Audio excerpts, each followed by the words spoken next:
mate. I think we've all been blessed by that. Can you hear me now, Simon? That all good? Yep, all loud and clear, Dale. Yeah, good. What a great short message, Jason. That could be a practice for the future. But, mate, you packed it in there and told it so well, that ordinary blokes. Jesus wants us to say yes to him so that we can step into the adventure that he has for us. And as you said, an adventure that we can't even foretell. Jason, just as we were preparing, you shared a little bit about the fact that you were experiencing insecurity as a response to being isolated. What did that feel like for you?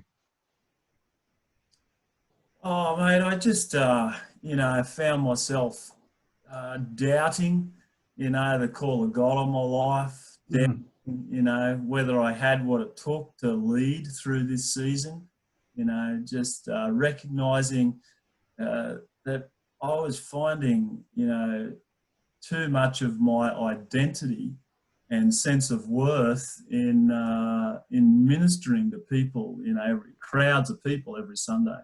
And when all of that was pulled away from me and all of the things that, brought me great joy, but I probably realised brought me a lot of my sense of identity and worth. And just thought, what do I do now? What have I got to offer? What have I got to give? I just felt a little hopeless and just a lot of self-doubt, you've got what it takes. Where when things are just going like normal, it's just kind of like, I'm in control of this. And to be honest, I actually didn't feel like I needed to go to Jesus every day and say, how do I follow you today? You just kind of get on your train tracks and just sort of keep doing what you do. So it's been a good thing. God's done something good in me through this season, taken me to a deeper place and a better place of dependency and trust. It was painful.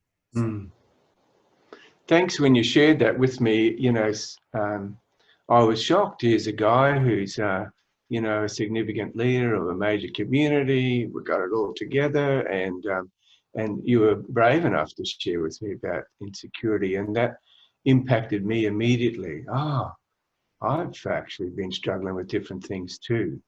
And one thing I've observed, Jason, is that while Corona's affected us all, we were each dealing with that differently through our own circumstances. What was important for you when you realised, hey, I'm not super okay here? How did you respond to that? Yeah, I just, just kept going back to probably some simple things that I've always known are true, and I've probably kept telling other blokes to do all my life, but realised, actually, I need to do this too. And so a simple thing, as I said, I just made a commitment to walk on this certain spot along the water and just talk to Jesus every day. And I tried to do it, depending on what I had on, I'd either try to do it at sunrise or sunset. Just something of the consistency of, God making the sun come up and come down in the same place every day just reminded me, actually, he's in control. He's a God of incredible beauty and majesty. He's also a God of perfect harmony. He keeps making things work, and just being in nature and witnessing, the power of God really ministered to me. And the other thing, and I've talked to people about that for years, just stop, be still with Jesus, listen to him. And so I listened to some of my own sermons. And the other thing is I just needed a couple of blokes to walk alongside me. I was really honest with two guys in particular, one I work alongside and one who's mentored me for 15 years. And I just bared my soul and they loved me, encouraged me, and helped me to hear the truth of God when I was struggling to hear it for myself. Two simple things, not rocket science, but had a profound impact on me. Brilliant, mate. I think that speaks to Better Blokes so significantly around responding to the call of Jesus and having mates to walk with, and those two things are key parts of our wellness and our okayness. Just out of curiosity, was that hard for you to go to those blokes and be honest around that? What did that take for you? Yeah, it's funny that the guy who mentors me is older than me, and I don't find that hard. Mm. Like it's like talking to dad and saying, "Hey, I need some help here."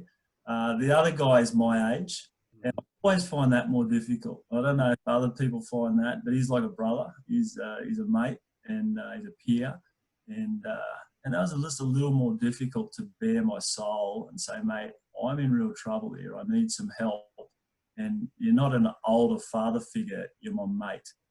And I actually reckon all blokes need both of those kind of relationships. We need those older father figures. And for you older blokes that are, on screen today, I reckon, the younger generation just need you to come along with us. And I'm young and I'm a grandpa now. But, you need to come alongside the younger generation and just remind us all of what's really important in life.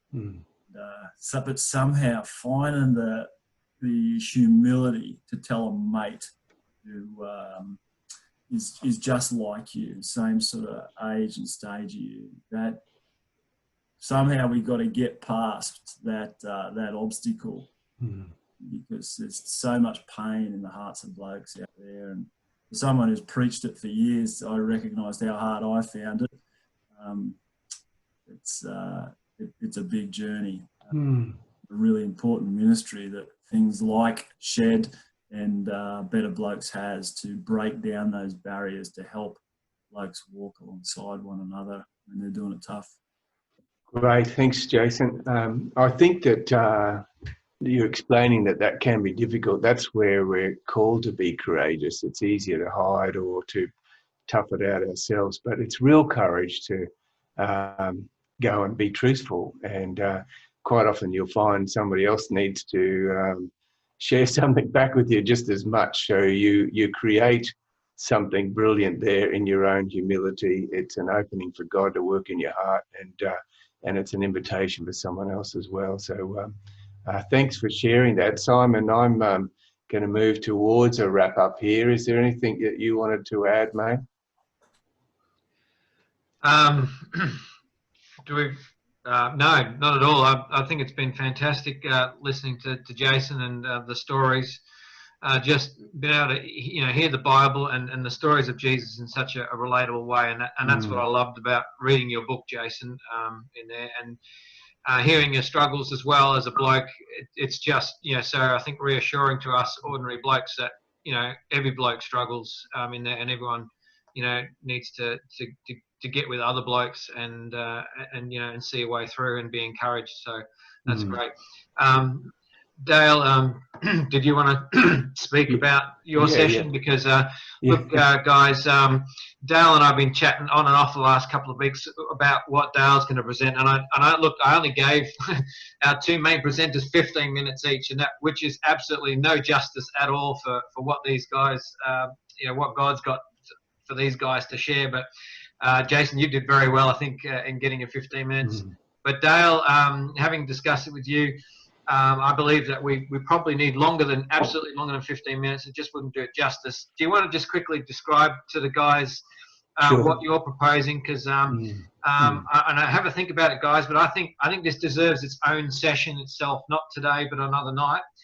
Dale, what were you going to present today in terms of what God was speaking to you on? Thanks, Simon. Yeah, so guys, it's a privilege to be invited to share with you. And in fact, Simon invited me to join with you this year as I walked into the memorial service for Ian Watson. And that invitation changed that day for me, changed that service for me, and it's changed lots of days since then. Many of us would know Ian and be missing him, as we witnessed straight up from Simon. There's still grief to be experienced and walked through. If for some of you who maybe don't know Ian, he's he's a man that has had a big impact on many of us. He was an ordinary bloke, and he responded to an extraordinary call on his life, and we're all the richer for it. Many of us, he was a father, Jason, as you called out, and he fathered us, and he was a friend and a mate. So I'd known Ian for 14 years, and many of you had known him longer than that, but I witnessed him grow and change in that 14 years. And that intrigued me as much as what Shed did for me. It was watching what Shed did in Ian and through Ian. I noticed that he had the courage to look inside and ask God for healing so that he could love Margaret, his wife, his family, and us. And I watched that love change in him over those years. The core theme of the Bible is it's a love story. It's about how much God loves us and that he would send his son for us to rescue us and to heal us and to make us whole.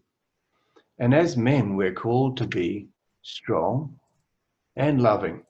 And I reckon that can be confusing for many blokes. It has been for me. It's been quite a journey to understand what that looks like. As I was preparing for this Better Blokes, Ian's journey, the journey that I watched him take, certainly spoke to me about sharing on that. And what I would like to share on is about Ian's journey and about the idea that loving our wives and our children and our mates takes great strength. And it's one of the most important things that we can do well. And so I've had the privilege of being in Ian's lounge room and him sharing me stories. And what I think is missing for me and for many times is to be taught from a father. Tell me how you do that, Ian. And he would tell me stuff and I'd say, stop. And I'd record it on my phone because I was hearing such amazing gold. And I've got some of those recordings, and I want to share some of that. I want to share some of the stories he told me about how he loved his wife, Margaret, differently over time. And Margaret's agreed to, for me to do an interview with her about Ian's life and the changes that that unfolded. And so that's what I was proposing to Simon. I said, oh, I could do a little bit of that in 15 minutes. And he laughed out loud and said, no, let's not do that, and suggested we do something on another occasion. So I'm very happy to do that. I hope that explains that well. Even just in a 5-minute chat with Margaret the other day, I learned things about Ian that I never knew. And it explains so many things as well. So I think that will be quite a rich and a privilege to spend some time on that topic. Absolutely. And so